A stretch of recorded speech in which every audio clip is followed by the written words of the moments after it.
Novels forever में खुशामदीद। आज के हमारे नावल का नाम है मोहब्बत जाऊदा है और इसकी राइटर हैं मिसबा नौशीन।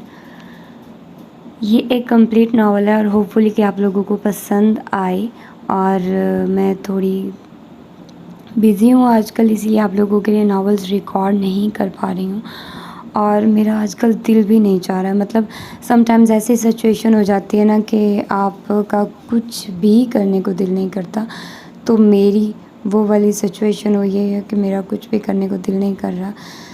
और मतलब बहुत अजीब सी आवाज़ आ रही है और हर चीज़ से नेगेटिव वाइब्स आ रही हैं। तो ये कभी कभी हो जाता है मेरे साथ, और आजकल ऐसा फेज़ चल रहा है मेरी लाइफ में। मतलब हर तरफ से मुझे ना ऐसे लग रहा है कुछ भी अच्छा नहीं है, कुछ भी पॉजिटिव नहीं है, हर चीज़ नेगेटिव लग रही है मुझे, हर चीज़ में नेगेटिव वाइब्स।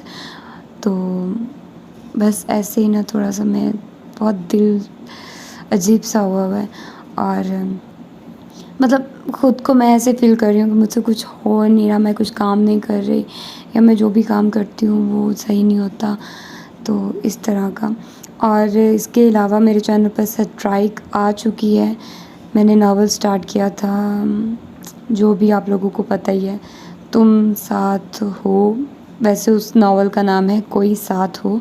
उसको मैंने तुम साथ हो इसीलिए किया था ताकि मुझे स्ट्राइक ना आए और मैं एटलीस्ट उसको कंप्लीट कर लूँ। मेरा इरादा था उसको हाइड करने का कंप्लीट करने के बाद, लेकिन बदकिस्मती से ऐसा पॉसिबल नहीं हो सका क्योंकि पहले ही स्ट्राइक आ गई और स्ट्राइक के साथ उन्होंने सारी वीडियोस डिलीट कर दी।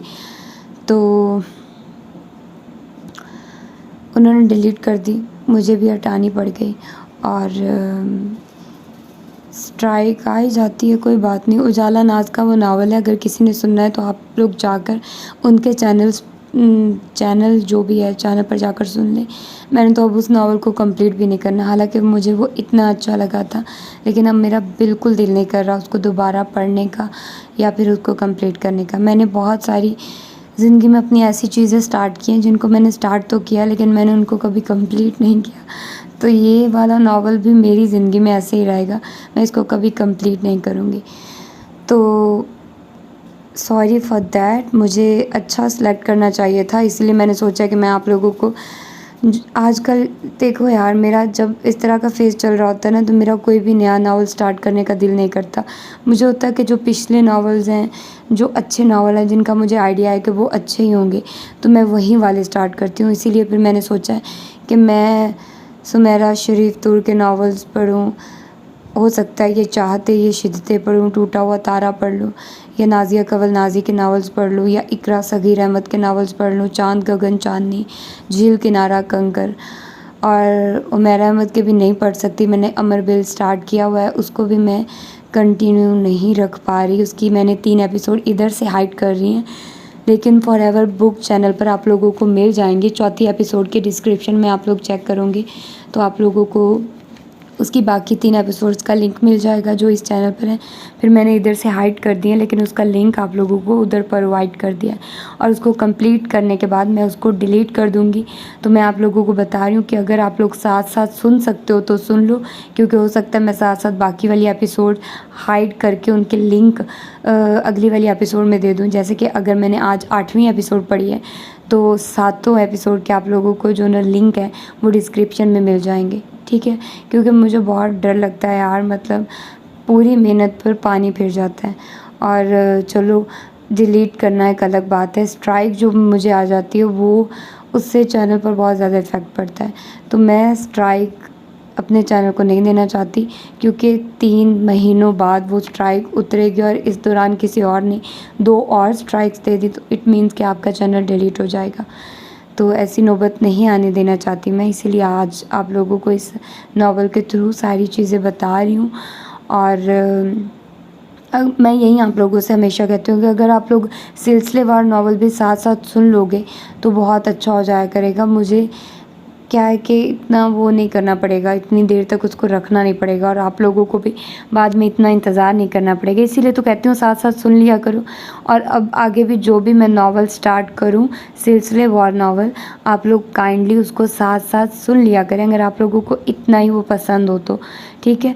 तो आइए जल्दी से स्टार्ट करते हैं इस नावल को बगैर किसी देर के।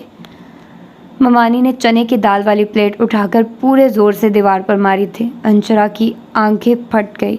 मार्बल लगी दीवारों और फर्श को 3 घंटे लगाकर साफ किया था और ममानी ने उसकी मेहनत को पल भर के अंदर ही अकारत कर दिया था। वो शोला बार निगाहों से उसे घूरती ऐसे देख रही थी गोया कच्चा चबा जाने वाली हूँ। ये दाल बनाई है तुमने? इसे दाल कहते हैं या साबुन? खुद ही बता दो। अंशरा लब कुचलते खड़ी रही। अब खड़ी खड़ी मेरा मुंह क्या तक रही हो? जाओ और कॉल करके मेरे लिए पिज़्ज़ा डील ऑर्डर करो, जाओ। तहक्कुम से पुकारते उन्होंने उसको वहाँ से दौड़ लगाने पर मजबूर कर दिया था। तौबा है, ज़िंदगी अजाब बना दी इस लड़की ने। जाने वो कौन सी मनहूस कड़ी थी जिस वक्त तुम मुझ पर किसी अजाब की तरह मुसल्लत की गई। मनहूस मारी। ममानी कुड़ते हुए उसे तादेर कोसती रही और अंदर आंसू पीती पिज़्ज़ा फ्रेंच फ्राइज़ को नंबर और एड्रेस नोट करवाती रही। क्या बात है बेगम साहिबा, क्यों इस बेचारी पर चिल्ला रही हो? तुम्हें पिज़्ज़ा ही खाना था तो डायरेक्ट ही ऑर्डर कर देती, फिर दाल क्यों बनवाई? मामू कमरे से बाहर आए थे। अंशरा पर एकदम शफकत की फुहार बरसी। वाहिद वही थे जो इस घर में उसकी हमायत कर दिया करते थे। बहुत ज़्यादा तो नहीं, क्योंकि घर का माहौल वो कतई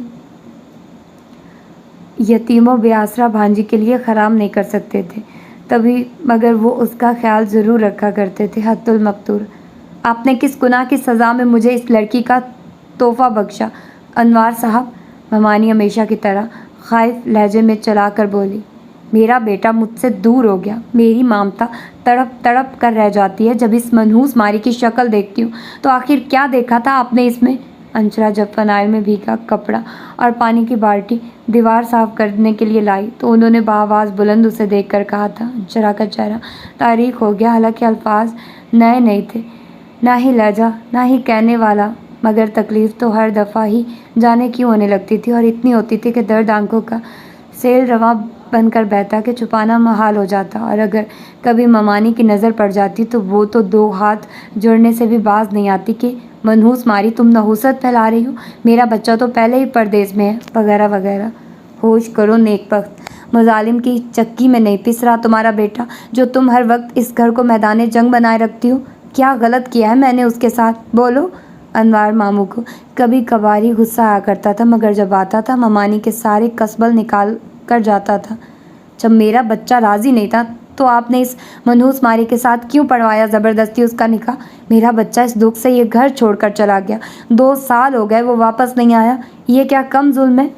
तो क्या करूं? निकाल दूं इस बेचारी को घर से? 4 मुअज़्ज़िज़ लोगों के दरमियान अल्लाह रसूल सल्लल्लाहु अलैहि वसल्लम को गवाह बना कर लाया था मैं इसे, तहफ़्फ़ुज़ और इज़्ज़त का वादा करके, मगर तुमने तो इस बेचारी को नौकरानी से भी बदतर दर्जा दिया। अभी जी नहीं भरा क्या तुम्हारा? नहीं भरा मेरा जी, और भरेगा भी नहीं तब तक जब तक मेरा बेटा वापस इस घर में नहीं आ जाता। और आप इसकी बात मान नहीं लेते। वो भी ज़िद पर अड़ी हुई थी। अंशरा के लिए ये बातें नहीं थी, मामूल की तरह थी। वो वाकई में सब पर भारी थी, एक बोझ में मुसलसल की तरह। ममानी का सब्र आजमाती थी। अनवार मामू का दम गनीमत ना होता तो जाने वो कब की इस घर से बेदखल करके निकाल दी जाती और अब तक शायद किसी दारुल अमान में पनाह गुज़ीर बन चुकी होती। कहानी तो आम सी ही थी, जो हर दूसरे घर की होती है या हर दूसरी या तीसरी यतीम लड़की की होती है, मगर सहने का अंदाज़ हर एक का अलग और जुदा हुआ करता है। अंशरा की माँ का जिस वक्त इंतकाल हुआ तो अनवार मामू की मन्नत समाजत करके अंशरा का निकाह उन्होंने राहिल से करवाया था। उसका बाप अगर नशई और जवारी ना होता तो शायद ऐसी नौबत ही ना आती। ममानी तो जो गुस्सा हुई सो हुई, राहिल ने भी कोई कसर नहीं छोड़ी थी। निकाह के दूसरे ही दिन वो घर छोड़कर चला गया और फिर चंद रोज़ बाद खबर मिली कि वो ये मुल्क छोड़कर कोरिया शिफ्ट हो गया। अंशरा के आते ही ममानी का इकलौता बेटा बाहर चला गया, वो जो कई सालों से अंदर ही अंदर कोशिश कर रहा था मगर कामयाब नहीं हो पाया था। मगर वो ममानी के कागज़ों में सब्ज़ कदम साबित हुई कि उसकी वजह से वो अपने बेटे से दूर हो गई। नौकरानी हटा दी गई। खुद वो जोड़ों की मरीज़ थी। घर का सारा काम अंशरा ने संभाल लिया। नफरत, गुस्सा, बेजारी और ताने उसे शाबाशी और तनख्वाह के तौर पर दिए जाने लगे, मगर वो सब्र का घूंट पिए चुप की बकल मारे वक्त बिता रही थी। उसे कहीं से किसी से भी कोई शिकवा नहीं था। उसे लगता था कि शायद वो इसी काबिल है कि ये बेहिसी की इंतहा थी जो उसने अपने साथ ऐसे ही जालिम सोच को वाबस्ता कर दिया था। मगर एक तरह से अच्छा हुआ, वो खुद तरसी का शिकार नहीं हुई बल्कि मजबूत हो गई। राहिल की मामू से बात नहीं होती थी, सिर्फ ममानी से हुआ करती थी, और ममानी की ज़बानी ही उसे मालूम होता रहता कि राहिल इस रिश्ते से किस कदर नाखुश और बाप से किस कदर मुतनफिर है। और वो अंशरा से तो इतनी नफरत करता है कि उसने कसम खा रखी है कि जब तक वो इस घर में है वो इस घर में नहीं रहेगा। इतना कहते ममानी फपक फकफक कर रोने लगती, और तब अंशरा को ममानी का दर्द दुखी कर देता, उनकी बेबसी कि वो बेटे से दूर है सिर्फ उसकी वजह से, और अफसोस की इंतहा कि अंशरा को वो घर से निकाल नहीं सकती जब तक वो इस घर में रहेगी। राहिल वापस नहीं आएगा और एक माँ अपने बेटे के लिए हमेशा ही तरसती रहेगी। अंशरा नादान था, जुल्म कर रही थी एक माँ की ममता पर, और बहुत गलत कर रही थी। अंशरा ने खामोशी से दीवार और फर्श साफ किया और उठकर जाने लगी। तभी मामू ने पुकारा था, अंशरा बेटी, तुमने खाना खा लिया? अंशरा से कुछ बोला गया, पता नहीं। जब भी मामू उससे कुछ नहीं बोला गया, जब भी मामू उससे नरम लहजे में बात करते थे तो उसकी आंखें क्यों भर आती थी, वो समझ नहीं पाती थी। उसने नफ़ी में सर हिला दिया। अच्छा किया, मैं बाज़ार से शामी कबाब ले आता हूँ, साथ में तुम्हारे लिए मुर्ग पुलाव की प्लेट भी ले आऊँगा, तुम वही खा लेना। अरे वाह, मेरे बेटे की कमाई ऐसे उड़ाने के लिए थोड़ी है जो इसके लिए बाहर से खाना आ रहा है। घर में दाल बनी है, वही खाए ये भी। बेटे की कमाई का एहसास ममानी सिर्फ अंशरा के हवाले से कर रही थी, जबकि खुद तो उन्होंने डील मंगवाई थी। ये तुम्हारे बेटे की कमाई नहीं है नेकबख्त, ये मेरी सारी ज़िंदगी की मेहनत का सिला है जो अब मैं घर बैठे वसूल कर रहा हूँ। और तुम्हारा अगर पिज़्ज़ा खाने को दिल चाहता है तो मैं अपनी बेटी को उसकी पसंद का कुछ भी नहीं दिला सकता क्या? मामू, मुझे दाल अच्छी लगती है, मैं वही खाऊंगी। अंशरा ने झगड़े को ख़त्म करने के लिए बात ख़त्म की, तो जो कि झगड़ा तो नहीं, असल में वो हद तक थी जो उसे खाने के मामले में हमेशा महसूस हुआ करती थी। उससे सब कुछ कह लिया जाए वो बर्दाश्त कर लिया करती थी, मगर खाने का ताना उस पर तेज़ाब की मानद गिरता और उसकी हड्डियों के गोदे तक को जला देता। उसे सब कुछ कह लिया जाए, मगर ये नहीं कि ये सब कुछ खा गई। भूखी नंगी नदीदी सब कुछ खा जाती है। उफ उफ, तौबा तौबा। मैं जानता हूँ तुम खा लेती हो, मगर मेरा दिल कर रहा है आज तुम अपनी पसंद का खाओ। क्यों, मेरा कहना नहीं मानोगी? मामू आज कुछ ज़्यादा ही मूड में थे शायद। अंशरा ने बेसाख्ता नफ़ी में सर हिलाया, आँख फिर भी नम हो गई। मामू ने दस्ते शफ़क़त रखते हल्का सा सर थपका। अंशरा को लगा जैसे उसकी माँ ने उसे आगोश में भर लिया। ईद आ रही है अनवार साहब, और इस बार भी मेरा बच्चा घर नहीं आएगा। दूसरे दिन ममानी की सुबह का आगाज़ ही उसी एक जुमले से हुआ था, ईद से पहले रमज़ान आएगा, उसके सारे रोज़े रखो, इबादत करो और खज़ू खशू से दुआएं मांगो, तुम्हारा बेटा लौट आएगा। मामू ने अखबार तय करके सामने टेबल पर रखा और बेहतरीन मशवरा दिया। रोज़े और मैं? ममानी ने कुछ ऐसी हैरत से दोहराया कि अंशरा किचन में नाश्ता बनाती सोच में पड़ गई। क्यों, रोज़े क्यों नहीं रख सकती आप? अनवार मामू ने तहम्मुल से पूछा। मेरे जोड़ों में दर्द होता है, मैं चल फिर नहीं सकती, रोज़े कैसे रखूँगी? रोज़ा रखकर आपको मैराथन रेस में तो नहीं दौड़ना भागना कि आप इतनी परेशान हो रही हैं। उनका लहजा अभी भी ठंडा ठार और हमवार था। रोज़ा कमज़ोर कर देता है बहुत, और फिर इतनी गर्मी के रोज़े, बस अल्लाह बख्श दे हमें, हमारी हिम्मत से बढ़कर हैं। ममानी कानों को हाथ लगाते फ़ौरन ही तौबा ताइब हो गई। सारा दिन आप एयर कंडीशन रूम में सोई रहती हैं, उठती हैं तो खाना खाकर फिर सो जाती हैं या टीवी देखती हैं, तो क्या कभी आपको गर्मी का एहसास हुआ जो रोज़े की हालत में होगा? आप सुबह ही सुबह किस बहस में पड़ गए अनवार साहब? मेरा और मेरे अल्लाह का मामला है, वो बख्शने वाला है, बड़ा रहीम और करीम, आप मेरी टेंशन न लें। अनवार मामू हल्का सा मुस्कुराए। वो क्यों बख्शेगा आपको? आपने कभी किसी को बख्शा? एक मामूली सी गलती पर आप तूफ़ान उठा देती हैं, मिजाज के ख़िलाफ़ कोई बात नहीं सुनती, तो अल्लाह से क्यों उम्मीद रखती हैं कि वो आपको बख्श देगा? बहरहाल ये वाकई में ही मेरा मसला नहीं है कि आप रोज़ा रखती हैं या नहीं, मगर मैं सिर्फ इतना कहना चाहता हूँ कि अंशरा रोज़े की हालत में घर का सारा काम करती है और उसके कमरे में एसी भी नहीं है। बेहतर होगा कि कुछ काम अपने ज़िम्मे ले लें या जुज़ वक्ती मुलाजमा रख लें। और इस बात पर तो मैं मानी हुई हूँ तुलमलाई कि उनकी आंखें उबल कर बाहर आने को बेताब हो गई, मगर अनवार मामू की खौफनाक इस्लामी बातों से डरकर बस पहलू बदल कर रह गई। रमज़ानुल मुबारक का बाबरकत महीना शुरू हुआ तो ममानी का रोना और वावेला अपने अरूज पर पहुंच गया, जो ऐसे भी हर साल अपने अरूज पर ही होता। जब भी ईद बकरीद का मौका हुआ करता, उनकी ईद बकरीद इबादत से मज़य्यन नहीं होती थी, रोने धोने और अंशरा के बेज़रर वजूद को कोसने में ही गुजर जाती। असल हकीकत ये थी कि ममानी को वो पसंद नहीं थी, इसलिए वो जितना भी अच्छा कर लेती उन्हें कभी ना उसकी अच्छाई नज़र आती, ना ही कभी वो।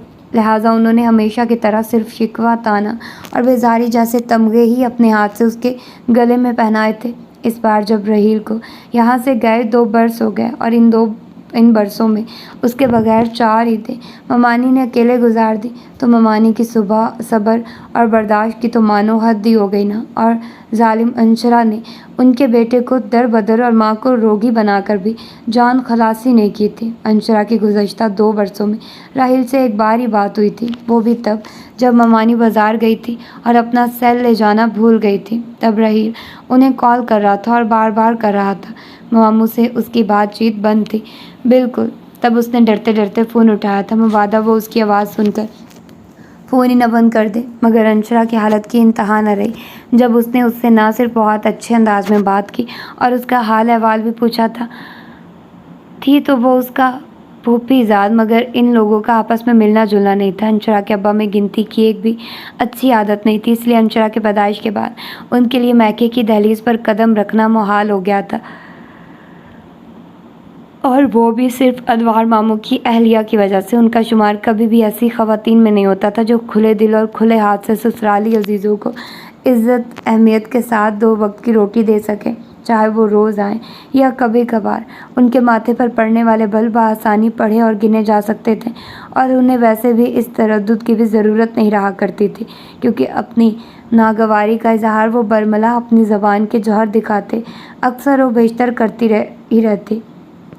ऐसे में भाई जितना भी अच्छा हो, अगर बहन की आमद पर भाभी घर में फसाद डाल दें, मुंह फुलाकर सर पर पट्टी बांधकर कमरा बंद करके सो जाए, तो बहन भाई के घर आने जाने पर 1000 दफ़ा न सही मगर 100 दफ़ा तो सोचेगी ही।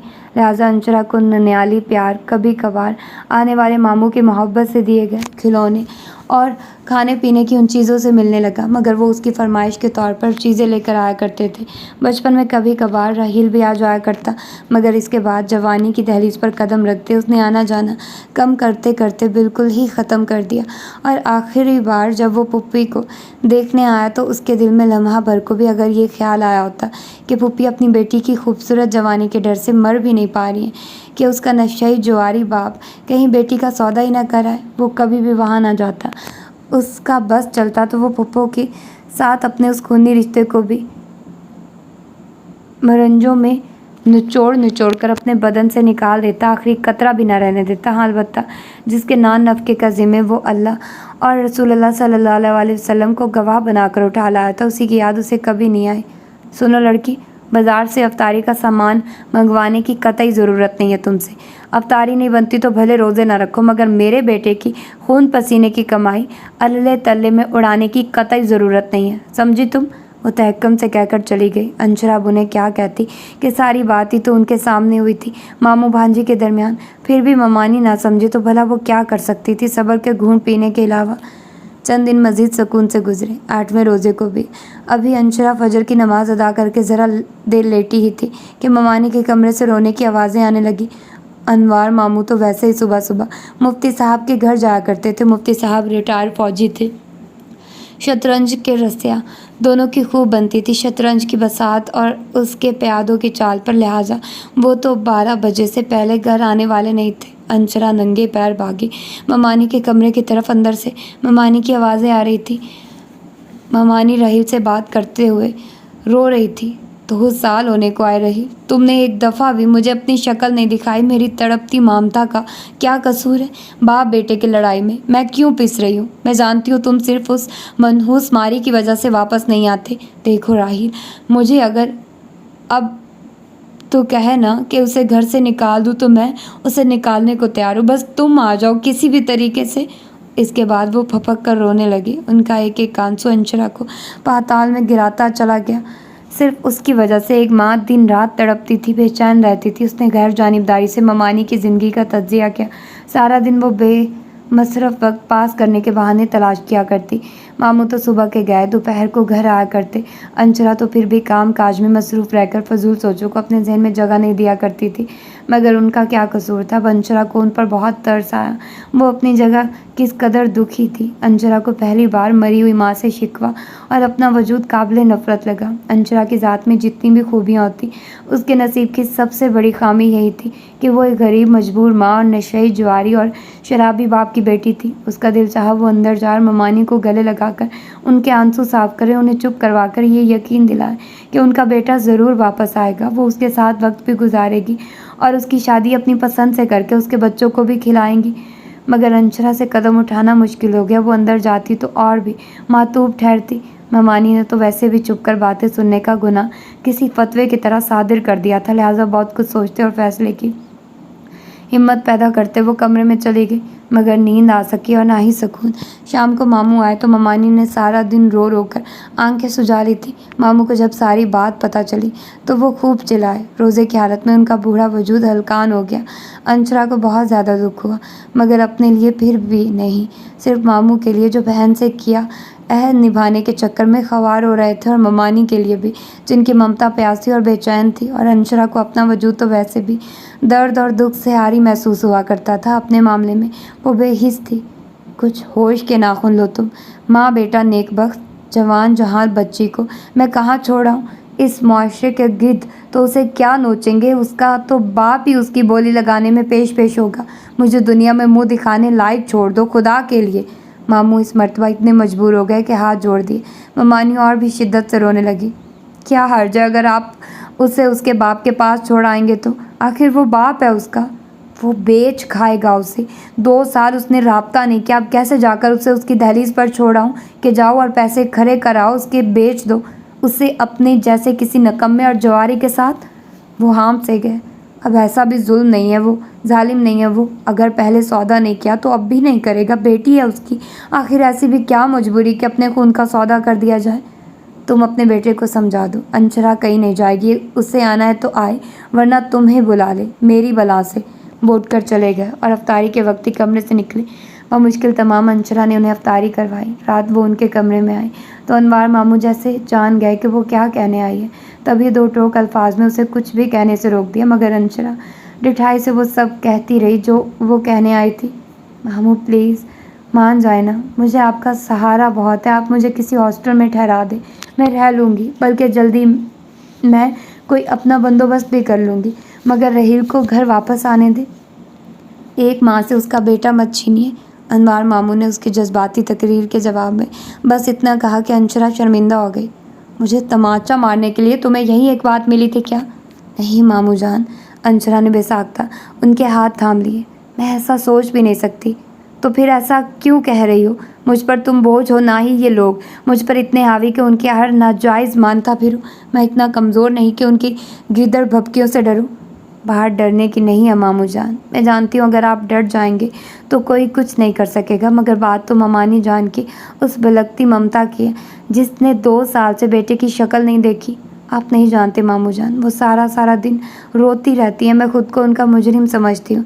मुझे शर्मिंदगी और दुख होता है उन्हें इस हालत में देख और सोच कर कि उनकी इस हालत की ज़िम्मेदार मैं हूँ। प्लीज़ मामू जान। मामू जान बगौर उसका बेरिया मुखलिस चेहरा देखते रहे। किस मिट्टी की बनी हुआ अंशरा बेटा, इतनी नफ़रत सहने के बावजूद भी तुम्हारे अंदर का खैर दूसरों की फलाह चाह रहा है। तुम कितनी अजीम हो अंशरा। वो उससे यूँ बोले कि अंशरा शर्मिंदा हो गई। ऐसा मत कहिए मामू जान, मैं बहुत आम सी लड़की हूँ। अजीम तो आप और ममानी जान है, जिन्होंने मुझे उस वक्त सहारा दिया जब मेरा बाप भी मेरी जिम्मेदारी लेने से इनकारी था। इस घर पर तुम्हारा पूरा हक है और मुझे उम्मीद है एक वक्त आएगा जब सब कुछ ठीक हो जाएगा। बस मेरा बच्चा, तुमने हिम्मत नहीं हारनी। वो उसे गले से लगाकर उसका सर थपकते रहे। अंशरा तादेर उनके कंधे से लगी आंसू उनके कमीज़ पर गिराती रही, जिसे वो बगैर जतलाए जज़ब करते रहे। अगली सुबह मामू ने ऐलान कर दिया कि उन्हें रहील की शर्त मंजूर है, वो वापस आ सकता है। ममानी नाश्ता कर रही थी, नवाला खाना भूल गई। ता देर यकटिक मामू की तरफ देखती रही। क्या कह रहे हैं अनवार साहब? वही जो तुम और तुम्हारा बेटा चाहते थे, उसे वापस बुला लो। अंशरा उसके आते ही यहाँ से चली जाएगी। मामू ने निगाह चुराते बामुश्किल जब से कहा था। ठीक है, तो फिर मैं आज ही रहील से कहती हूँ तलाक के पेपर्स तैयार करवाए। वो तो रुई के गोले की मानिंद हल्की होकर खुशी से चिल्लाई। मामू तो मामू। अंशरा का सांस भी हलक में अटक गया। फिर वही मुतमईन होगी कि ऐसा तो वो नहीं था। जब वो उसकी इस घर में मौजूदगी बर्दाश्त नहीं कर सकता तो फिर अपनी ज़िंदगी में कैसे करता। लिहाजा ये कोई अनहोनी बात नहीं थी। अंशरा ने सर झटक कर दोबारा बर्तन धोना शुरू कर दिए। अब ये क्या नया ड्रामा है नेकबख्त? मामू अब आद धाड़े थे। लो, ड्रामा कैसा? इतने दिन मैं आपको यही तो बता रही थी कि राहिल ने शर्त रखी कि वो इस घर में तभी कदम रखेगा जब अंशरा यहाँ से हमेशा के लिए चली जाएगी। उन्होंने इतनी आसानी से और इतने हल्के फुल्के अंदाज में कहा, गोया किसी सब्ज़ी की बात कर रही हूँ कि राहिल को ये सब्ज़ी पसंद नहीं, लिहाजा ये सब्ज़ी आज के बाद उस घर में नहीं बनेगी। खुदा का खौफ करो, एक यतीम बेसहारा बच्ची के साथ इतना जुल्म। तुम्हारी अपनी बेटी हो तो क्या उसके साथ भी यही करती तुम? मेरी अपनी बेटी भी होती तो मैं उसे यूँ ज़बरदस्ती किसी के सर मुड़ने की कोशिश कभी नहीं करती अनवार साहब। ममानी का तहम्मुल अपने अरूज पर कायम था। मैं ऐसा कभी नहीं होने दूंगा। उन्होंने गुस्से में अपना फैसला सुनाया। और मैं भी अपने बेटे की ज़िंदगी दाव पर नहीं लगने दूंगी। जहर देकर मार दूंगी इस नहुसत की पुड़िया को। जब से आई है एक दिन भी सुकून से नहीं जीने दिया इसने मुझे। इससे पहले थोड़ा जहर मुझे भी दे देना तुम, ताकि मुझ बूढ़े से भी जान छूट जाए और तुम माँ बेटा खुलकर ऐश और मनपसंद ज़िंदगी गुजार सको। वो वहाँ से उठकर चले गए। अंशरा का बर्तन धोता हाथ वही रुक गया। मामला उसकी सोच से ज़्यादा नाजुक और गमगीर था। बस हो गई खुश, पड़ गई तुम्हारे कलेजे में ठंड, हो गया हमारा घर का सुकून तत्तर बत्तर। लो जश्न मनाओ, तुम्हारी नहुसत ने आज हम मियाँ बीवी को भी लड़वा दिया। बाप बेटा तो पहले ही बात नहीं करते थे, अब अनवार साहब मुझसे भी लाताल्लुक ही हो गए। और ये सब तुम अपनी मेहरबानी ही समझो बीबी, मुझ नातवा और गरीब पर। अंजरा को मालूम ही नहीं हो सका कि वो किस वक्त उसके सर पर आन खड़ी हुई और अब इतना चिल्लाई कि अंशरा सहम कर दीवार से जा लगी। जान छोड़ दो खुदा के लिए हमारी तुम। लो मैं तुम्हारे आगे हाथ जोड़ती हूँ, तुम्हें अल्लाह रसूल का वास्ता कहीं चली जाओ। उन्होंने इंतहाई लजाजत से कहा। इसके बाद ममानी तो अपने कमरे में चली गई। खुद वो भी अपने कमरे में आकर अपनी जमा पूंजी समेटने लगी। उस घर से कुछ अच्छी यादें तो उसकी पहले ही वाबस्ता ना थी। कुछ यादों का ज़ादिरा अंचल में भर कर ले जाती। उसके पास चंद हज़ार के नोट थे जो कभी कभार ज़ाती खर्चे की मद में मामू उसे पकड़ा दिया करते थे, और 2-4 जोड़े एक बैग में ठूंसे और एक छोटी सी पर्ची पर मामू के नाम पैगाम लिखकर उनके स्टडी टेबल की दराज में रखकर खामोशी से बाहर निकल आए। जितने तूफान उठाकर वो उन सब की ज़िंदगियों में आई थी, उतनी ही खामोशी से वो उन सब की ज़िंदगी से निकल रही थी। शाम को जब मामू घर आए तो घर में खामोशी मामूल से बढ़कर थी। उन्होंने अफ्तारी के सामान वाले थैले मेज़ पर रखे। आज तो उन्होंने सारा दिन ही मुफ्ती साहब के घर गुजारा था। आज सुबह उनका दिल ही इतना ख़राब हो गया था कि दिल नहीं चाहा कि ममानी से सामना हो और अंशरा से बात करने की तो उनमें हिम्मत ही नहीं थी। उन्हें उस पर तरस आया और इसके नसीब से गिला भी। क्या ज़रूरी था कि वो भी उन्हीं मसाइब से नबर्द आजमा होती जिससे सारी ज़िंदगी उनकी बहन दो चार रही थी। मामू घर में आए तो आते ही अंशरा के कमरे में गए। जो भी था, उन्हें इस तरह सुबह सवेरे नहीं जाना चाहिए था। उन्हें अंशरा को हिम्मत और हौसले की तलकीन और अपने साथ का यकीन दिलाकर जाना चाहिए था। उन्होंने खुद को मलामत की, मगर उन्हें ये खबर नहीं थी कि ये मलामत बहुत जल्दी मलाल में बदलने वाली है। अंशरा अपने कमरे में नहीं थी, ना ही वो उनकी स्टडी में थी, ना छत पर और ना ही लॉन में, ना ही किचन में। बारी बारी उन्होंने पूरा घर छान मारा, वो कहीं भी नहीं थी। उनका दिल बेख्तियार किसी अनहोनी के ख्याल से धड़का। उन्होंने बेसाख्ता उसे आवाज़ें देना शुरू कर दी, मगर वो कहीं होती तो मिलती ना। उनकी परेशानी थी या कोई और एहसास। ममानी भी झट चप्पल पाँव में अड़सती कमरे से बाहर आ गई। मामू ने उनकी नींद से बेदार हुई शक्ल देखकर कदरे करख्त लहजे में इस्तफार किया था।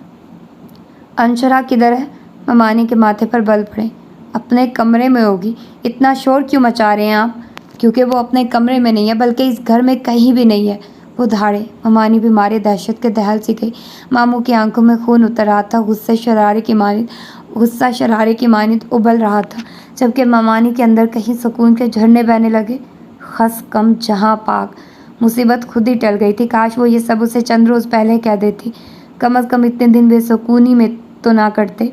मगर उनकी भूल थी, आने वाले दिन उनके लिए मज़ीद अज़ियत का सामान लेकर आने वाले थे। क्या कहा था तुमने उसे मेरे जाने के बाद? बोलो, बहन उसके सर पर आकर चिल्लाए। ममानी को अपने कानों के पर्दे फटते महसूस हुए। कुछ नहीं, वो उनकी दहशत के मारे हकलाती ज़बान सच उगल गई। मामू ने अपना सर पीट लिया। तुमने जवान जहान बच्ची को घर से निकालकर अच्छा नहीं किया नेक वक्त। वो बेआसरा और बेसहारा थी। तुमने अपनी नफ़रत में एक लम्हे को भी सोचा कि वो कहाँ जाएगी उस घर से निकलकर, उस बाप के पास जो सारा दिन गली के नुक्कड़ पर नशा करके सोया रहता है और जिसके पास खाने को एक फूटी कौड़ी नहीं होती। दुख के मारे उनके आंसू छलक पड़े, इतने ऊंचे लंबे। अनवार साहब उस रोज़ बच्चों की मानित फूट फूट कर रोए। मैंने उसे कुछ भी नहीं कहा अनवार साहब, वो शायद हमारी बातें सुनकर खुद ही चली गई हैं। ममानी को बहुत देर बाद एहसास हुआ तो पास आकर बैठते तसल्ली देने लगी, मगर अनवार साहब ने जवाब नहीं दिया।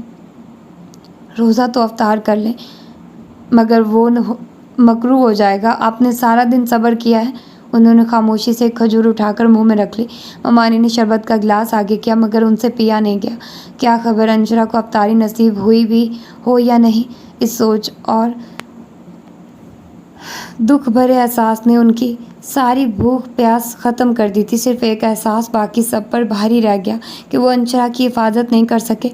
उसे तहफ़्फ़ुज़ देना तो दूर की बात, वो अपनाहियत का एहसास भी नहीं दे पाए थे जिसका वादा करके इस घर में लाए थे। रोज़े क़यामत तो क्या, वो तो अभी इस दुनिया में किसी को मुंह दिखाने के काबिल नहीं रहे थे। बुला लो अपने बेटे को अब यहाँ और मनाओ तुम दोनों खुशियाँ। चली गई वो बेचारी यहाँ से, जिसका वजूद हमेशा तुम्हें खुलता रहा, जिसके हाथ का पका तुम खाया करती थी, मगर इसके वजूद से तुम्हें बहुत नफ़रत थी। इस घर के किसी कोने में उसे बेकार चीज़ों जितनी जगह दे दो। तुम कितनी खुदगर्ज़ औरत हो, बेरब्त अंदाज में कहते वो थके थके कदमों से अंदर बैठ गए। अब भला वो उसे कहाँ जाकर ढूंढे। उसके पास तो पैसे भी नहीं थे। अभी तो वो उसकी हॉस्टल में रिहाइश का इंतज़ाम करवाने की कोशिश में थे, मगर वुमेन हॉस्टल्स की आज़ादी और माहौल उन्हें अंशरा के लिए किसी भी तौर पर मुनासिब नहीं लग रहा था। और वैसे भी उन्हें लगता था कि रहेल के बस एक बार वो ज़िद पूरी कर देंगे। अगर वो यहाँ आ जाएगा तो अंशरा को वापस उस घर में ले जाएंगे। रहेल को वापस पाकिस्तान बुलाना मुश्किल था। उन्होंने अंशरा के साथ मिलकर ही प्लान बनाया था, मगर उन्हें क्या खबर थी कि रहेल उसकी इस घर से जाने की बात किस अंदाज में कर रहा है। उन्होंने सोचा था वो रहेल से कह देंगे, अगर तुम्हें अंशरा के साथ नहीं रहना तो मत रहो, उसे बेशक तलाक दे दो, वो उसकी अपनी पसंद से किसी और जगह शादी कर देंगे। मगर ममानी की जल्दबाजी ने सारा काम चौपट कर दिया था। और जाने उन्होंने अंशरा जैसी लड़की जो बड़ी से बड़ी बात बासानी पी जाया करती थी से ऐसा क्या कहा था कि वो बिना किसी को बताए ये घर ही छोड़कर चली गई थी। उसने सारे काट कबाड़ को हटाकर साफ किया, जाले उतारे, फर्श सर्फ पानी में डाल डाल कर धोया और कमरे को किसी तरफ से रहने के काबिल बनाया। उसके बाप ने वो घर बेच दिया था जो उसकी माँ ने अपना जेवर बेच कर और सिलाई की आमदन से बनवाया था, मगर अब एक छोटी सी काल कोठरी में कभी कभार आकर रहने लगता था। अंशरा को उस जगह की खबर थी। एक बार वो यहाँ से गुजरी तो अब्बा को यहाँ बैठे देखकर उसे दुख हुआ था। कई दिन उसके ज़हन से ये गंदी सेलन ज़्यादा पलस्तर अधड़ी दीवारों वाली काल कोठरी निकल नहीं सकी। उसके बाप के नशे और जुए की लत ने उसे अर्श से फर्श और फिर फर्श से कदमों की धूल बनाने में कोई ज़्यादा वक्त नहीं लिया था। कल दोपहर को अंशरा सीधी उधर ही आई थी। अब्बा ने दरवाज़ा खोला। बहुत देर तक देख कर जैसे पहचानने की कोशिश की और फिर हंसने लगे। अंशरा जो उनके नहीफ़ नज़ार वजूद को देखकर दुखी हो रही थी, उनके हंसने से डर गई। बहुत देर बाद उनकी हंसी थमी।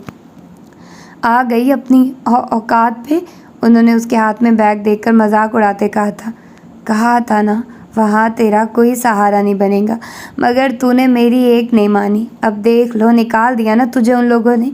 अंशरा की आंख से आंसू गिरा और फिर तवातुर से गिरने लगे। उसके चेहरे पर क्या वो जिल्लत रकम थी जो अब्बा ने उसे देखते ही मनोअन दोहरानी शुरू कर दी थी। तूने ठीक कहा था अब्बा, काश मैं तेरी बात मान ही लेती। वो अंदर बढ़ आई और झलंगा चारपाई पर गिर सी गई। सफ़र भी तो तवील था, थकन तो सवा होनी ही थी। चल कोई बात नहीं, अभी भी कुछ नहीं बिगड़ा। तेरा बाप अभी ज़िंदा है, तो किसी सोच को दिल में जगह ना दे। अंशरा की आंखें नमकीन पानियों से भर गई। कागजी रिश्ते तो बरत आई थी, अब बाप की मोहब्बत और शफकत देख रही थी। उन्होंने गोया ऐसे कहकर उसके ज़ख्मों पर फाय रखती है। पूछा कुछ भी नहीं। अंशरा को लगा जैसे वो सब कुछ पहले से जानते हैं या जान गए हों।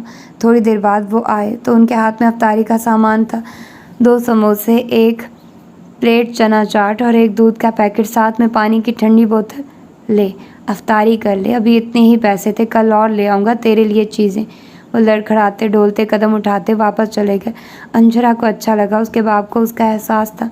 वो कम से कम इतने बेहिस तो नहीं थे जितना उसने उनके मुतालिक सोच रखा था। उसे ये सोचकर भी खुशी हुई कि कम से कम उसके बाप को उसके मुतालिक ये बात याद थी कि उसका रोज़ा है जब भी वो अफ्तारी का सामान लाए, जबकि वो सोच रही थी कि घर में तो नमक तक नहीं है, वो रोज़ा अफ्तार कैसे कर पाएगी। मगर अब्बा भूल ही नहीं थे कि अंशरा रोज़े कज़ा नहीं किया करती। जब वो अफ्तारी कर चुकी तो अब्बा उसके पास आकर बैठे थे। मोहब्बत, प्यार और शफ़क़त के सारे रंग उनके लहजे से टपक रहे थे। अंशरा ने उन्हें सारी कहानी सुना दी थी। वैसे भी अब छुपाने का क्या फ़ायदा था, ऐसा तो होना ही था। किसी न किसी दिन उन्होंने खिलाफ़े तवक्को उसके सर पर हाथ रखा और उसे तसल्ली देकर बाहर चले गए। अंशरा मामू के मुताल्लिक सोचती रही कि आया उन्होंने वो ख़त निकाल कर पढ़ लिया होगा या नहीं। अंशरा को अनवार साहब ने हर उस जगह ढूंढा जहां वो उसे ढूंढ सकते थे। हाँ, दांस्ता तौर पर वो उसके नशई बाप की तरफ नहीं गए, क्योंकि वो जानते थे अंशरा वहां नहीं जा सकती, और अगर वहां जाकर उसका पता करते तो 2 साल उसकी खबर गिरी ना करने वाला उसका बाप लाजमन अपनी बेटी के अगवा का मुकदमा उन पर चलाने की धमकी देने के साथ बावेला तो ज़रूर ही मचाता।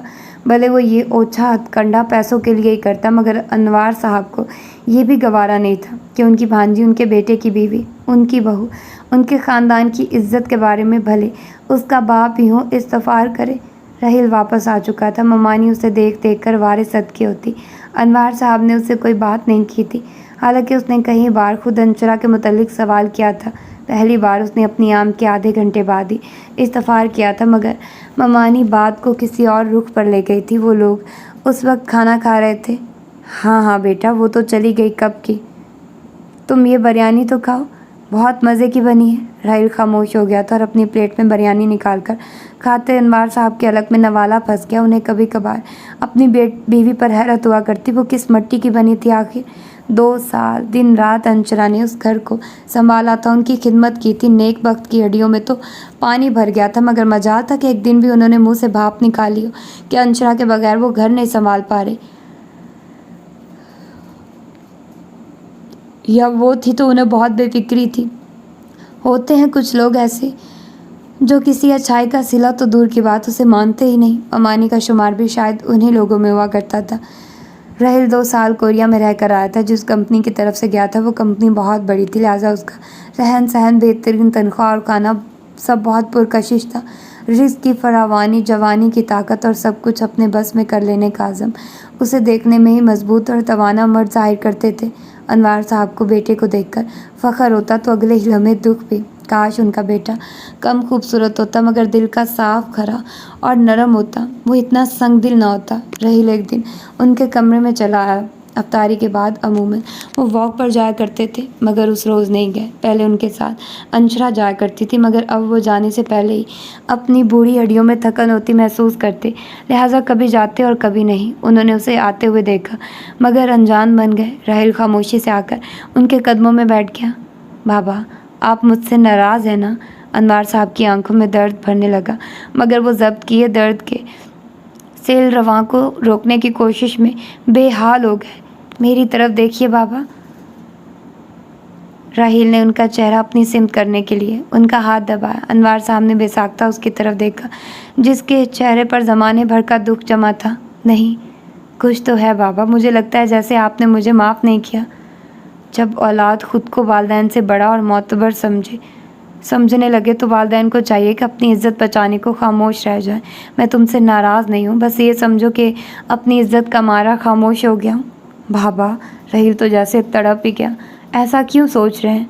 मैं बहुत बूढ़ा और कम हिम्मत सही राहिल, मगर ज़माने का चलन और तजर्बा मेरे पास तुमसे कहीं ज़्यादा है। तुमने अभी ज़िंदगी को सिर्फ देखा है, जबकि मैं इस बर्थ उम्र के उस हिस्से पर पहुंच गया हूँ। लिहाजा कोई सवाल जवाब मत करो। मैं अपनी हिम्मत के मुताबिक बमुश्किल वक्त भी निभा जाऊंगा और उसे ढूंढ लूँगा। तुम सिर्फ अपनी मनमानी करो और खुश रहो। तुम्हें फ़िक्र करने की ज़रूरत नहीं है। मगर रहील का मुँह तो सब सुनकर ऐसे खिला जैसे जाने क्या खबर सुन ली हो। पापा, मैं बिल्कुल भी नहीं समझा आपकी किसी भी बात का मतलब। आप किसकी बात कर रहे हैं? कौन गुम हुआ है?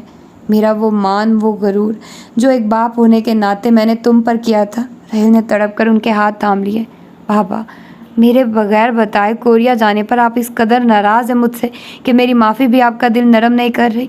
2 साल से मैं आपको मनाने की कोशिश कर रहा हूँ और रहील इससे ज़्यादा कुछ बोल ही ना सका। अनवार साहब को और भी तकलीफ़ हुई। वो अंशरा का जिक्र तक नहीं करता था और अगर एक दफ़ा बात करता तो वो कम अज़ कम उसे बहुत कुछ जतला तो सकते थे। मैं मानता हूँ मैंने गलत किया, मगर वो सब तो वक्ती था। आपने बगैर बताए इतनी अचानक मेरा निकाह करवा दिया और उसे घर ले आए। मैं किसी रिश्ते को निभाने की पोजीशन में नहीं था और बस इतना सा एहतजाज तो मेरा हक बनता था ना बाबा। इतना सा एहतजाज? ये इतना सा एहतजाज है रहील? अनवार साहब ने दुख से दोहराया। किसी की ज़िंदगी दाव पर लग गई थी और उनके बेटे को अपना एहतजाज इतना सा महसूस हो रहा था। तुम्हारी माँ ने तुम्हारी ख्वाहिश पूरी करने की खातिर उसे घर से निकाल दिया। वो दर बदर हो गई। उसके पास पैसे नहीं थे राहील, ना ही कोई ठिकाना। तुम उसे चाहे तलाक दे देते, मगर यूँ जलील तो ना करते। तुमने उसे इतना अर्जा और हकीर जान लिया था कि मैं उसे तुम्हारे सर मुंड देता। तुम एक बार मुझसे तो बात करते। ये सब कुछ करने की क्या ज़रूरत थी आखिर? रहील ने बेसाख्ता उनके हाथ पकड़ लिए थे। उसके चेहरे का रंग बदलता जा रहा था। बाबा, मुझे बिल्कुल भी समझ नहीं आ रही कि आप क्या कह रहे हैं। मुझे आपकी कसम बाबा, मैंने कोई शर्त नहीं रखी। आप जो भी कह रहे हैं आपको गलत गाइड किया गया है। मैं तो इस बार अंशरा को लेने आया हूँ। कुछ देर बाद रहील ने जैसे धमाका कर दिया था। अनवार साहब का मुंह मारे हैरत के खुल गया, मगर इससे पहले कि वो उसे तफसील बताते एक धमाका और हो चुका था। अंशरा ने उस छोटे से कमरे को चमकता दमकता पाया और मुस्कुरा दी। वो जब से आई थी उस कमरे की तो क्या, उसके अब्बा की सेहत और हालत भी बेहतर हो गई थी। नशा तो वो अब भी करते थे, मगर अब वो अंशरा की वजह से उससे ज़रा छुप कर और कम कम पिया करते थे। अंशरा उनका बहुत ख्याल रख रही थी। रोज़ाना सुबह उन्हें साफ़ सुथरे कपड़े बदलवाया करती। बाज़ार जाकर वो सौदा सब भी खरीद लाई थी। जो चंद हज़ार थे उसमें से तो आधे से ज़्यादा राशन पानी और दवा में ही ख़त्म हो गए।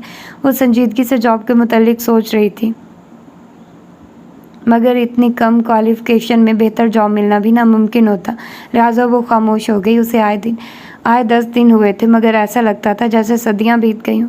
अनवार मामू ने भी शायद बेटे की ज़िद के आगे हार मान ली थी, इसलिए एक बार भी उसे मिलने नहीं आए थे। कभी सोचती जाने उन्हें वो ख़त मिला भी होगा या नहीं। वो एक छोटे से कागज़ पर लिखे चंद अल्फाज थे जो वो उनकी किताब में रख आई थी, और उसे अच्छी तरह से मालूम था कि जैसे ही अनवार मामू उस ख़त को पढ़ेंगे उनकी नाराज़गी ख़त्म हो जाएगी। उसने तय कर लिया था कि अब इधर ही अपने बाप के पास रहेगी। रहील की ज़िंदगी में ना वो पहले थी ना ही अब। उसे कभी दोबारा वहाँ जाने की ज़रूरत या हसरत नहीं रही थी।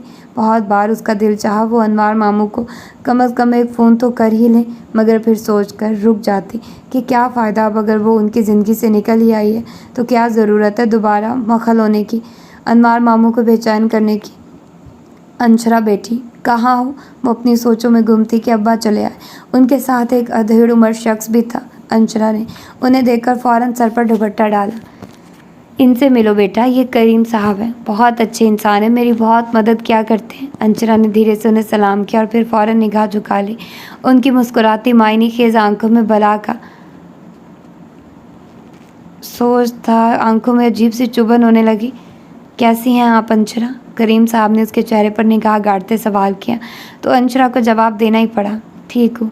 आप खड़े क्यों हैं? बैठिए ना करीम साहब। अब्बा को जैसे मेहमान नवाजी का ख्याल अभी आया था। अंशरा जुज़बुज़ होगी। भला अब्बा उसे यहाँ अपने घर क्यों लाए थे? क्या ज़रूरत थी? फिर उस शख्स की आंखें, उफ, अजीब करी अंदाज था उनके देखने का।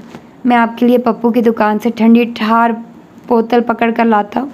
उन्हें कुर्सी पर बिठाने के बाद अब्बा ने फ़ौरन ही कहा था। अंशरा को अच्छा नहीं लगा। अब्बा उसे एक अजनबी आदमी के साथ यहाँ अकेला बिठाकर बाहर जा रहे थे।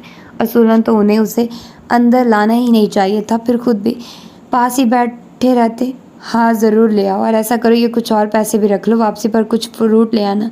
लगता है तुम अपनी बेटी का बिल्कुल भी ख्याल नहीं रखते। रंगत देखो कैसी कमला सी गई है। अरे मैं गरीब जितना कर सकता हूँ करता हूँ साहब, अब क्या करूँ। वैसे भी ये रोज़े रख रही है तभी शायद थोड़ी कमज़ोर लग रही है। अच्छा तो तुम तलाक लेना चाहती हो, पहले ये बताओ सिर्फ इसकी मनकोहा थी या बीवी? करीम साहब ने अब्बा के जाने के बाद उससे पहला सवाल ही ऐसा बेबाकाना कर दिया था कि अंशरा के कान की लोई तक सुर्ख हो गई। ये कैसा सवाल है? उसने कदरे दरजती से कहा था। ये बहुत अहम सवाल है। करीम साहब हल्का सा मुस्कुराए। मैं समझी नहीं। जाहिर सी बात है, अब मैं इतनी रकम तुम्हारे बाप के हवाले ऐसे ही तो नहीं करूँगा ना। उसने मुझे तुम्हारे सिर्फ निकाह की खबर दी, रुखसती की नहीं। मगर 2 बरस तुम उस घर में रही, हो सकता है कि एक ही घर में रहते। वो कहका लगाकर मायने खेजी से हंसती है। अंशरा को उस शख्स से मतली महसूस हुई। ये किस किस्म की बातें करने लगा था वो? नाजेबा, आपको सोचना चाहिए कि आप मुझसे इस किस्म की बातें करते ज़रा भी अच्छे नहीं लग रहे। इस किस्म की बातें करने के लिए ही मैंने तुम्हारे बाप को अभी 5,000 रुपये पकड़ाए हैं बीबी। 2 साल से ज़ायद का अरसा गुजर गया, उसे पैसा खिलाते तुम्हारी आस में कि तुम अब आती हो कि तब। बस अब बहुत हो गया, मैं तुम्हें लेने आया हूँ। तुम्हारा तलाक मेरा वकील खुद ही ले लेगा, वो हमारा काम है। अंशरा के जहन में आंधियाँ चलने लगी। उसकी समझ में नहीं आया कि वो क्या कह रहे हैं। वैसे तुम हो तो खूबसूरत, अच्छा खाना पीना मिलेगा तो और भी निखर जाओगी। उन्होंने उसका हाथ पकड़ लिया था। अंशरा की आंखों में बेबसी से आंसू आ गए। खुदा के लिए मुझे छोड़ दें, खुदा के लिए। वो लड़खड़ाई थी। खतरे की घंटियाँ एक तवातुर से उसके अंदर बजने लगी थी। उसे याद आया मामू ने कितना मना किया था कि हालात चाहे जो भी हो, मगर खुदा के लिए कभी भूल कर भी अपने बाप के पास मत जाना। वो तुम्हारे पैसे खरे करने में 1 मिनट नहीं लगाएगा। अंशरा को उस रात उन्होंने तादेर समझाया था, मगर जज्बात में आकर उसने बहुत बड़ी गलती कर दी थी। कैसे कैसे छोड़ दूँ तुम्हें? अब 15 लाख अदा किए हैं, वसूली तो बनती है ना। करीम साहब खबासत से मुस्कुराए। मैं शोर मचा दूंगी, अभी मेरा बाप आ जाएगा। करीम साहब उसकी बात पर ऐसा हंसे कि अंशरा को लगा वो पागल हो गए। वो नहीं आएगा, वो खुद ही मुझे यहाँ लाया था। 10 साल हो गए उसे हमारे लिए काम करते। तुम बेफिक्र रहो, वो नहीं आएगा। अंशरा की आंखों के सामने ज़मीनों आसमान घूम गए। कोई बाप इतना जालिम भी हो सकता है? हाँ, हर वो मर्द जालिम है जो नशे की लत में होश खो बैठता है। उनसे हर एक बात की तवक्को की जा सकती है। अंशरा को याद आया मामू ने उसे यही जवाब दिया था, और अब मामू की बात बनो उसके सामने सच साबित हो गई थी। वो आज सचमुच बेआसरा और बेसाहिबान हो गई थी। बस तुम्हारे आगे हाथ जोड़ती हूँ, मैं रोज़े की हालत में हूँ। मैं एक शरीफ माँ की बेटी हूँ, खुदा के लिए। यखलख्त उसके मुंह से ये जुमले निकले और करीम साहब वहीं पर रुक से गए। वो जो उसे घसीट कर अपने साथ गाड़ी में बिठाना चाहते थे रुक गए। उन्हें याद आया आज से 10 बरस पहले भी वो यहाँ उस घर में आए थे। वो औरत गालिबन अंशरा की माँ थी। उसने भी उसे यही वास्ता दिया था और अब उस औरत की बेटी ने भी उसे ही वास्ता दिया था। और वो इतने जालिम तो नहीं हो सकते थे कि अल्लाह के वास्ते रहम की भीख मांगने वाले को खाली हाथ लौटा दे। अंशरा हाथ जोड़े रोते हुए उनके सामने खड़ी थी। वो यकटिक उसके चेहरे की तरफ देख रहे थे। तभी दरवाज़ा धड़ाम की आवाज़ से खुला था और कोई अंदर आया था। अंशरा ने आने वाले को एक नज़र देखा और भागकर उनसे लिपट गई। मामू, भला आखिर मामू आ गए थे। वो उनके सीने से लगकर बलक बलक कर रोती रही और मामू उसका सर थपकते रहे। अनवार मामू खुद भी रो रहे थे, यहाँ तक कि वो बेहोश हो गई। बाकी करीम साहब के साथ के सारे मामलात रहील नहीं तय किए। उसे होश आया तो वो मामू के घर में थी और मामू और रहील उसके करीब बैठे हुए थे। वो अभी तक बेखबर थी कि मामू को उसके वहाँ होने की इत्तला किसने दी थी, और मामू ने से भी ज़्यादा हैरत उसे रहील को अपने कमरे में देखकर हो रही थी। कैसी हो अंशरा? रहील ने उसे देखकर मुस्कुराते हुए कहा था। मैं यहाँ कैसे आई मामू जान? उसने रहील के सवाल को नज़रअंदाज किया और मामू से पूछा। मैं लाया हूँ तुम्हें यहाँ, रहील ने ज़रा रौब से कहा था। उसे ज़रा भी बुरा नहीं मनाया था कि अंशरा ने उसकी बात का जवाब क्यों नहीं दिया था।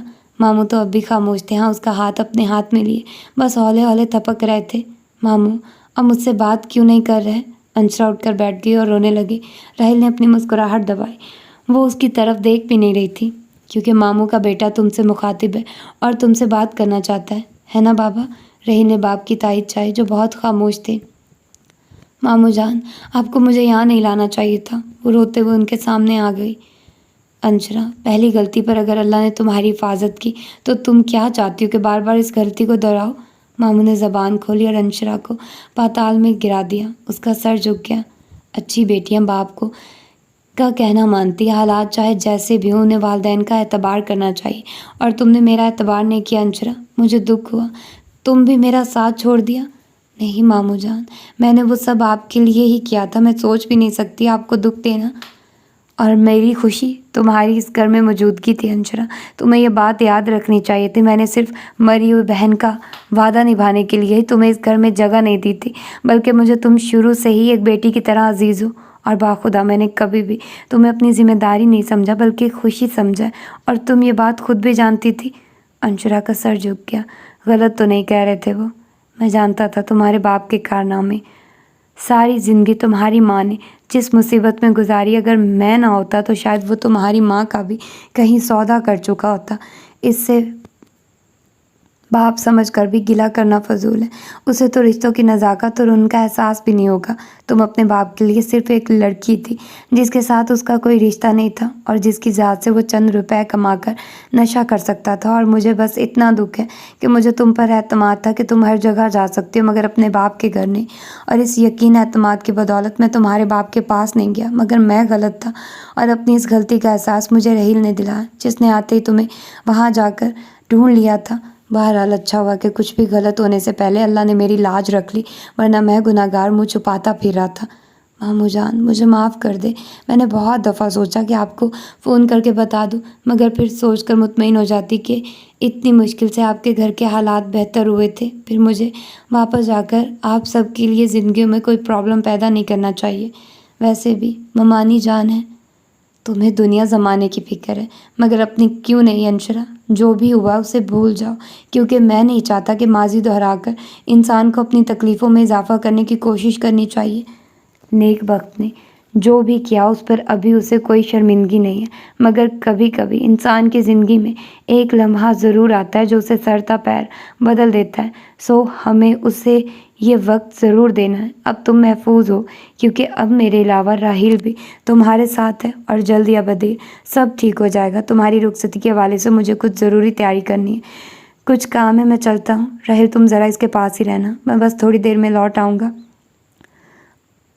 अंशरा, इतना कहकर वो अंशरा को उलझता छोड़कर चले गए थे। अंशरा समझ नहीं सकी कि क्या माजरा, आखिर ऐसा भी क्या हो गया कि काया पलट हो गई। मामू के जाते ही अंशरा भी उठकर कमरे से जाने लगी थी, मगर राहिल ने उसे रोक दिया था। ठहर जाओ अंशरा। अंशरा के कदम ढेर हो गए, मगर वो पलटी नहीं थी। मुझे तुमसे कुछ बात करनी है। हमारे दरमियान ऐसा कोई ताल्लुक़ नहीं है राहिल कि हम कोई बात कर सकें। अभी अभी मामू ने जो भी किया, आप प्लीज़ परेशान मत हो। मैं आप पर बोझ नहीं बनूंगी, आप अपने फ़ैसले पर कायम रहिए। नहीं अंशरा, ये बात नहीं। दरअसल तो इसके अलावा बाकी क्या बचता है हमारे दरमियान। प्लीज़ राहिल, आप मामू की परवाह मत करें, मैं उन्हें समझा लूँगी। मगर मैं सारी ज़िंदगी इस एहसास के साथ नहीं जी पाऊँगी कि मुझे आप पर ज़बरदस्ती मुसल्लत किया गया है। उसने उसके सामने रोते हुए हाथ जोड़ दिए। वो सब झूठ था, या अम्मी की नापसंदीदगी में की जाने वाली साजिश। उनकी हर बात में बराबर का शरीक रहा, यहाँ तक कि तुम उस घर से चली गई। अम्मी ने जिस दिन मुझे फ़ोन पर बताया, यकीन जानो मुझे खुद से ना जाने क्यों मगर कराहत महसूस हुई थी। मुझे अच्छा नहीं लगा, मगर मैं अपने उस एहसास को समझ नहीं सका और किसी फाते की तरह यहाँ वापस चला है। मगर यहाँ आकर मुझे एहसास हुआ कि मैंने कितना गलत किया। और जानती हो मुझे यह एहसास किसने दिलाया? किसने? अंशरा ने नज़र उठाकर देखा। तुमने। तुम्हारी वो तहरीर जो तुमने बाबा के लिए लिख रखी थी, उसे बाबा ने नहीं, मैंने पढ़ा था। और यकीन करो कि मैं तुम्हारी वो तहरीर पढ़कर पाताल में ऐसा गिरा कि अभी तक उसी में धंसा हुआ हूँ। तुमने मेरी बाबा से हमायत की, जो इतनी दूर बैठा था, तुम्हें बार बार धुतकार रहा था और ये शर्त रख रहा था कि तुम इस घर से जाओगी तो मैं इस घर की दहलीज पार करूँगा। तुमने कहा, मामू जान, राहिल आपकी उम्र भर की कमाई और बुढ़ापे का सहारा है, उसे आप एक ऐसी लड़की की खातिर ठुकरा रहे हैं जिसका बाप भी उसका सरपरस्त नहीं है और जो ज़िंदगी में किसी एक का भी दिल इस एहसास के साथ नहीं जीत पाएगी कि उसने एक ममता को तड़पाकर एक बेटे को दरबदरी का दुख दिया। मैं इस शर्मिंदगी के साथ नहीं जीना चाहती कि ममानी की आंख में हमेशा मेरी वजह से आंसू आए और राहिल सिर्फ मेरी वजह से पाकिस्तान कभी ना आ पाए। इससे आगे मैं पढ़ नहीं सका अंशरा, मैं इतना ही पढ़ पाया। मगर उस दिन के बाद मुझे एहसास हुआ कि तुम कितनी अजीम लड़की हो। तुमसे नफ़रत कैसे की जा सकती है? तुम तो उनका भी ख्याल करती हो जो तुमसे नफ़रत का खुल्लम खुल्ला इजहार करते हैं। इसके बाद पल भर में ही मेरे अंदर से सारा गुबार साफ़ हो गया और मैं ये तो नहीं कहूँगा कि मुझे तुमसे मोहब्बत हो गई, क्योंकि अगर मैं ये बोलूँगा तो मैं झूठ कहूँगा और ये भी यही ये कि मुझे तुमसे हमदर्दी या तुम पर तरस आया, मगर सिर्फ तुम पर रश्क आया। तुम्हारी अच्छाई, तुम्हारी नेक फितरत और तुम्हारे खलूस ने मुझे पहले कायल किया और फिर अपना गर्विदा। अंशरा, मैं तुमसे माफ़ी का ख्वास्तकार तो हूँ, मगर मैं तुम्हें कभी मजबूर नहीं करूँगा, क्योंकि तुम्हारी मर्ज़ी और मंशा मेरे लिए ज़्यादा मुक़द्दम है। अम्मी जान अभी इस सदमे से नहीं निकल पाई कि 2 साल तक उन्हें धमकियाँ देने वाला उनका बेटा अचानक कैसे बदल गया, कि जिस लड़की से उसे इतनी चिढ़ थी उसके लिए वो इतना हसास हो गया। वो मुझसे नाराज़ है और यकीनन तुमसे भी होंगी। और बिला इरादा ही अंशरा ने उसकी बात काट कर उससे पूछ लिया, अब आप मुझसे क्या चाहते हैं? बात करते करते राहिल रुक कर मुस्कुराया। सिर्फ इतना कि मैंने बड़ी मुश्किलों से सब कुछ ठीक करने की कोशिश की है। जिस वक्त बाबा ने मुझे रोते हुए बताया कि राहिल वो घर से चली गई है और उसके पास पैसे भी नहीं थे, तब मैंने बाबा से कहा कि मैं नहीं जानता आप मुझसे क्यों बदगुमान हैं, मगर मेरी ख्वाहिश तो पाकिस्तान आने के लिए बस इतनी थी कि अब की बार वापस जाऊँ तो अंशरा मेरे साथ हो। अंशरा ने बेसाख्ता सर उठाकर हैरत से राहिल को देखा, जो कि मुस्कुरा रहा था। बाबा ने नहीं सोचा कि मैं झूठ बोल रहा हूँ या सच, और अगर सोचा भी होगा तो पूछा नहीं था, क्योंकि हम अपनों को हमेशा हर मामले में स्पेस देने की कोशिश करते हैं। ये उनका हक होता है और हमारा फ़र्ज़ कि वो अपने फ़ैसले पर नज़रसानी कर सके, ताकि किसी गलत फ़ैसले की गुंजाइश या इम्कान बाकी न रहे। और अब यही मेरी तुमसे गुजारिश है अंशरा, कि मेरे और अपने रिश्ते को थोड़ा वक्त दो कि इसमें कोई गुंजाइश निकल सके, क्योंकि वक्त और हालात हमेशा इम्कानात के बल पर ही बनते और बिगड़ते रहते हैं। उसने अपनी बात ख़त्म की तो अंशरा ने अपने आंसुओं से तर चेहरा ऊपर उठाया था। मैंने कभी अपने रब से शिकवा नहीं किया अपने किसी भी हालात में, और मेरी ख्वाहिश होगी कि मैं आइंदा भी अपने रब या उसके बंदे से शिकवा ना करूं, और मैं जानती हूँ मैं ऐसा कभी करूँगी भी नहीं, क्योंकि मेरे अंदर मेरी माँ ने कभी ये चीज़ डाली ही नहीं। आपको मुझसे जितनी भी उम्मीदें, मैं हमेशा उन पर पूरा उतरने की कोशिश करूँगी, लेकिन आपको फ़ैसले का इख्तियार हमेशा हासिल रहेगा। आज 27वां रोज़ा है अंशरा, और बाबा ने कहा था तुम्हें ईद की शॉपिंग करवा दूँ, क्योंकि ईद के दूसरे दिन हमारी शादी होगी।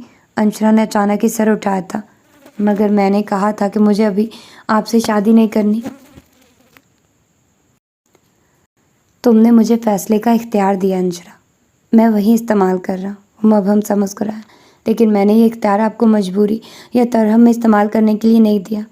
ना तो ये मजबूरी है, ना ही तरहम।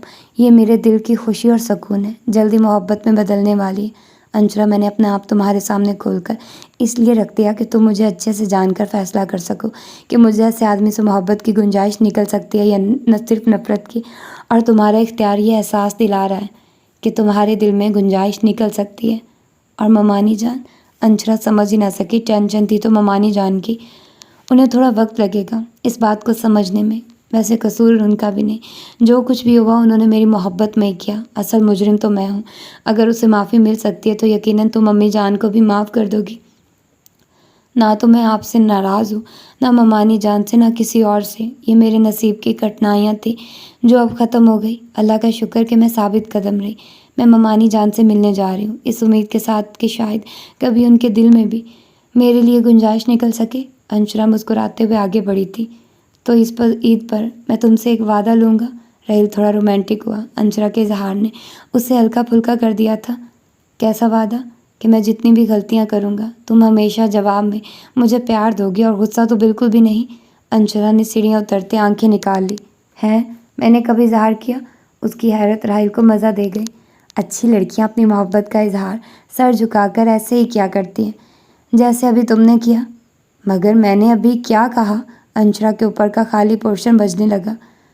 यही कि राहिल, मैं आपसे इतनी शदीद मोहब्बत करती हूँ और करती रहूँगी कि अगर आप ज़िंदगी में किसी भी वक्त दूसरी शादी का ख्याल अपने दिल में लाएंगे तो मैं आपको ये इख्तियार सौंप दूँगी कि आप अपनी मर्ज़ी से शादी कर लें। राहिल ने कुछ इस कदर मासूमियत से कहा कि लम्हा भर को अंशरा सोच में पड़ गई कि क्या वाकई वो अपनी बेवकूफ़ी में वो ये सब कह गई है। तभी हैरत से पूछ बैठी, अच्छा, क्या वाकई मैंने ये सब कहा? राहिल ने मुस्कुराहट दबाते इस बात में सर हिलाया। अब मैं इतनी भी बेवकूफ़ नहीं हो सकती यकीनन, अंशरा ने बुरा मानते हुए कदरे नरूठेपन से कहा था। अच्छी बीवियाँ बेवकूफ़ ही होनी चाहिए। शौहर की सारी कोताहियाँ तभी नज़र अंदाज हो सकती हैं, और अच्छे शौहर में क्या आला सफ़ात होनी चाहिए। अंशरा ने भी इस बार मुस्कुराहट दबाई। उन्हें सिर्फ उन्हीं बेवकूफ़ भोली बीवी से प्यार करना चाहिए, जो कि मैं हमेशा करूँगा। मंज़ूर है? उसने हाथ फैलाए। शर्माई लजाई अंशरा को देखकर पूछा। मंज़ूर है। अंशरा ने उसके हाथ पर हाथ रखा। आसमान के वसी ताल पर कहकशां बिखरी, खुश रंगों की थाप बजी और बहार ने खरामा खरामा अंगड़ाई ली और मोहब्बत की सरजमीन पर कदम रखा। ईद का चांद तुलू होने से पहले मुस्कुराया कि एक बार फिर उसने दो दिलों का मिलन करवाया। और ये था खूबसूरत सा नावल। यकीनन आप लोगों को पसंद आया होगा और आप लोगों ने एंजॉय किया होगा। एक्चुअली लाइट चली गई है और मतलब मैं पढ़ ही रही थी तो दरमियान में लाइट चली गई, पंखा बंद हो गया और मुझे इतनी ज़्यादा स्वेटिंग हो गई है और मुझे गर्मी भी बहुत लग रही है। और फिर लाइट चली गई, पहले बल्ब जल रहा था वो भी बंद हो गया, तो मक्खियाँ वगैरह आ गई मोबाइल की स्क्रीन पर ना रिकॉर्डिंग करने के दौरान। तो यकीनन आप लोगों को ये शॉर्ट नावल पसंद आया होगा। शॉर्ट तो नहीं, डेली बेसिस पर आप लोगों को इतने टाइम की वीडियो ही मिला करेगी, ठीक है। और अगर मैं इसके साथ कोई सिलसिलेवार नावल स्टार्ट कर सकी, लेंथी नावल, तो मैं ज़रूर करूँगी और होपफुली कि आप लोगों को वो नावल पसंद आए। उसकी भी थोड़ी सी एपिसोड आधे घंटे की आया करेगी डेली बेसिस पर। यार प्लीज़ थोड़ा सा कोऑपरेट कर लो, एक कुछ दिनों की बात है। इंशाल्लाह मैं टाइम निकालने की कोशिश करूँगी। वैसे अब टाइम बहुत ही मुश्किल से निकलेगा, अब मैंने बहुत ज़्यादा बिज़ी हो जाया करना है। बस ये है कि आप लोगों के लिए वीकेंड्स पर रिकॉर्डिंग किया करूँगी या फिर अपनी नींद हराम करके आप लोगों के लिए रिकॉर्डिंग किया करूँगी, क्योंकि बस मेरा आगे यही काम है कि मैंने खुद को बहुत बिज़ी रखना है। फ्री तो मैं रह ही नहीं सकती ना, तो जब जब मुझे टाइम मिलता है मैं आप लोगों के लिए कुछ ना कुछ रिकॉर्डिंग ज़रूर किया करूँगी, ठीक है। तो होपफुली कि आप लोगों को ये नावल पसंद आया होगा और इतने ही टाइम की रोज़ वीडियो आप लोगों को मिला करेगी 1 घंटे तक की, ठीक है। नहीं तो 40 मिनट की, 1 घंटे 40 मिनट की, इससे ज़्यादा नहीं। और जो दूसरा चैनल है वहाँ पर आधे घंटे 20 मिनट, आधे घंटे 20 मिनट की आप लोगों को वीडियो मिला करेगी। और साथ में जो है मैंने अमरबेल स्टार्ट किया हुआ है, अमरबेल की मैं हर 2 दिन बाद एक वीडियो दे दिया करूँगी। और मेरी रिक्वेस्ट है आप लोगों से, अगर अभी तक आप लोगों ने फॉरएवर बुक हेवन चैनल को सब्सक्राइब नहीं किया तो काइंडली उसके 200 जस्ट सब्सक्राइबर रहते हैं, उसको कंप्लीट कर दें ताकि मैं देख सकूं उसकी मोनेटाइजेशन भी। मतलब मुझे ऐसे फील हो रहा है कि मैं मरने वाली हूँ, देख सकूं, सॉरी, मतलब उसकी मैं मोनेटाइजेशन करवा लूँ जल्दी ही। और फिर उस पर भी आप लोगों को हालिम भी दे रही हूँ वहाँ पर, और मुझे नहीं पता हालिम की एपिसोड कब ख़त्म हो जाए, क्योंकि मैं आप लोगों को 2-2 एपिसोड करके दे रही हूँ और कहाँ पर जाकर वो ख़त्म हो जाए और कहाँ से मुझे दोबारा रिकॉर्डिंग स्टार्ट करनी पड़ जाए, क्योंकि वो कंप्लीट नावल रिकॉर्डेड नहीं है। जो भी है उसको फिर एडिट भी करना पड़ता है, सेव भी करना पड़ता है, तो इट्स टाइम टेकिंग। तो अभी मुझे बहुत सारे काम करने हैं, बस आप लोग मेरे लिए दुआ किया करें यार, मैं सब कुछ चीज़ों को मैनेज कर सकूं, ठीक है। तो फिर मिलते हैं किसी और अच्छे से नावल के साथ। अपना ढेर सारा ख्याल रखिएगा। अल्लाह हाफिज़।